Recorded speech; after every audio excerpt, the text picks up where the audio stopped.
দেশনেত্রী খালেদা জিয়া যখন দেশ পরিচালনার দায়িত্বে ছিলেন, উনি মেয়েদের শিক্ষা ব্যবস্থা ক্লাস স্কুল থেকে শুরু করে ইন্টারমিডিয়েট পর্যন্ত বিনামূল্যে শিক্ষার ব্যবস্থা করেছিলেন, যাতে করে এই বিশাল জনশক্তি, যাতে করে এই বিশাল জনগোষ্ঠী অর্থাৎ নারী সমাজ শিক্ষার আলোয় আলোকিত হয় এবং তারা যাতে নিজেদের পায়ে দাঁড়াতে পারে।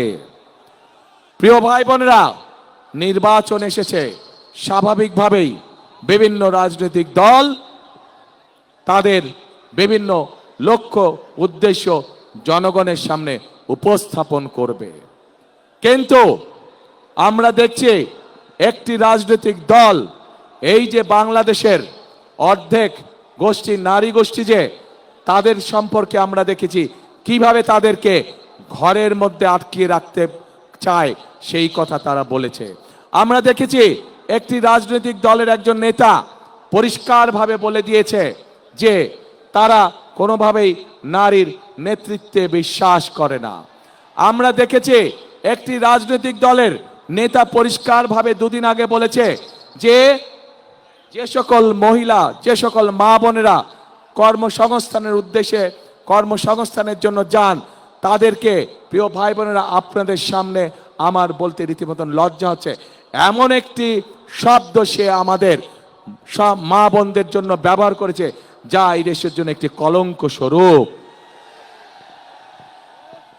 প্রিয় ভাই বোনেরা, এই বাংলাদেশে খেটে খাওয়া মানুষের পরিবারের অধিকাংশ নারী কোনো না কোনোভাবে সংসারের উপার্জনের জন্য কাজ করে থাকে।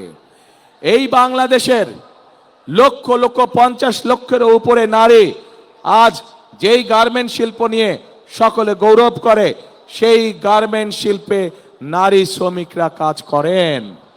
প্রিয় ভাই বোনেরা, সেটি নিম্ন মধ্যবিত্ত হোক, মধ্যবিত্ত হোক, সকল পরিবারের কর্মজীবী পরিবারের প্রায় সকল নারী আজ সংসার পরিচালনার জন্য দ্রব্যমূল্যের যে ঊর্ধ্বগতি, সকল কিছু যে দাম ঊর্ধ্বগতি, তার জন্য শুধু স্বামী একা কর্মসংস্থান হয় না, স্ত্রীকেও পাশাপাশি বিভিন্নভাবে কাজ করতে হয় এবং তারা এর মাধ্যমে তাদের সংসার জীবন নির্বাহ করে থাকে।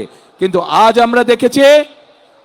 আমরা দেখেছি একটি রাজনৈতিক দলের নেতা পরিষ্কারভাবে নারীদেরকে কিভাবে অসম্মানিত করেছে, তাদেরকে খারাপ ভাষা দিয়ে অসম্মানিত করেছে। প্রিয় ভাই বোনেরা, আমাদের নবী করিম সাল্লাল্লাহু আলাইহি সাল্লাম, উনার যে স্ত্রী ছিলেন বিবি খাদিজাও ছিলেন একজন কর্মমুখী মহিলা, উনি ছিলেন একজন মহিলা ব্যবসায়ী। আজকে যেই দলটি, যাদের নেতা আজ বাংলাদেশের নারীদেরকে একটি খারাপ কিছুর সাথে তুলনা করেছে, তারা বলে তারা ইসলাম কায়েম করবে, কিন্তু নবী করিম সাল্লাল্লাহু আলাইহি ওয়াসাল্লামের স্ত্রী পর্যন্ত, উনিও পর্যন্ত একজন ব্যবসায়ী ছিলেন। তাহলে আজকে কোথায় গিয়ে দাঁড়ালো বাংলাদেশের নারী সমাজ তথা তাবৎ পৃথিবীর নারী সমাজকে কিভাবে অপমান করা হলো? যে দলটি নির্বাচনের আগে দেশের অর্ধেক জনগোষ্ঠীকে ঘরের মধ্যে বন্দী করতে চায়, যে দলটি নির্বাচনের আগে দেশের অর্ধেক জনগোষ্ঠীকে অসম্মানজনকভাবে কথা বলে, তাহলে আপনাদের কাছে আমার প্রশ্ন, আজকে নির্বাচনে যদি তারা কোনোভাবে সুযোগ পায় নির্বাচন পরবর্তী সময়, তাহলে তাদের আচরণ কি হতে পারে? কাজেই প্রিয় ভাই বোনেরা, এরা শুধু নিজের স্বার্থের কথা বোঝে, এরা ধর্মকে ব্যবহার করে নিজেদের স্বার্থ রক্ষা করার জন্য। যেখানে প্রয়োজন সেখানে তারা তাদের মতন করে ধর্মকে ব্যবহার করে।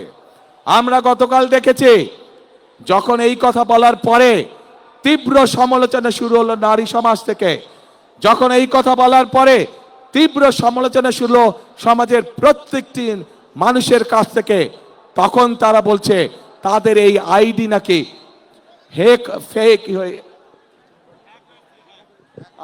হ্যাক হয়ে গিয়েছিল। প্রিয় ভাই বোনেরা, এই বিষয়ে যারা বিশেষজ্ঞ তারা পরিষ্কারভাবে বিভিন্নভাবে বলেছে যে আইডি এইভাবে হ্যাক হতে পারে না। একটি রাজনৈতিক দলের একজন সিনিয়র নেতা জনগণের সামনে নির্বাচনের আগে এইভাবে মিথ্যা কথা বলছে, দলটি পর্যন্ত মিথ্যা কথা বলছে তাদের আইডি বলে হ্যাক হয়ে গেছিল, অথচ আইডি হ্যাক হয়নি তাদের। কাজেই এরা নির্বাচনের আগে নিজেদের স্বার্থ সিদ্ধির জন্য মানুষের সামনে মিথ্যা কথা তুলে ধরছে, মিথ্যা কথা তারা বলছে। এদের একটাই পরিচয়, এরা মিথ্যাবাদী। এরা প্রয়োজনে নিজেদের সাথে মিথ্যা কথা বলে। যারা মিথ্যা কথা বলে, হাজারো লক্ষ কোটি মানুষের সামনে যারা মিথ্যা কথা বলে, যারা বিশেষজ্ঞদের মুখের উপরে মিথ্যা কথা বলে, এরা আর যাই হোক, এরা দেশ দরদি হতে পারে না। এলো খবরের কাগজ, নিখাত, নির্ভীক, নিরপেক্ষ।